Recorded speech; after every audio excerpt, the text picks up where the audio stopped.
إنك أنت التواب الرحيم اللهم إنا نعوذ بك من البلاء والوباء والفحشاء والمنكر. Pemkab Aceh Tamiang setiap hari Kamis melakukan pengajian serentak diisi dengan doa khusus untuk korban COVID-19. Pengajian pembacaan surat Yasin dan tausiah dilakukan serentak di seluruh kantor SKPK dengan dipimpin masing-masing kepala dinas, camat, ataupun kepala bagian.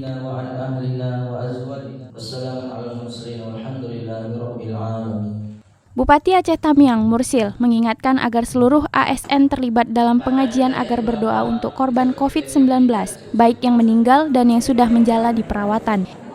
Ia juga mengajak masyarakat melakukan hal serupa, agar upaya meminta perlindungan Allah Subhanahu wa Ta'ala bisa lebih maksimal dan terhindar dari virus yang sampai saat ini belum ditemukan vaksin resminya. Aceh Tamiang, dan khusus hari ini kita mengirimkan mohon kepada Allah untuk Kabupaten Aceh Tamiang ini agar segera masalah COVID ini terhindarkan. Seluruh penduduk Kabupaten Aceh Tamiang ini terhindarkan dari virus COVID yang sedang menyerang seluruh dunia. Makanya kita seluruh ASN. Dari Kuala Simpang, Rahmat Wiguna, Serambi On TV.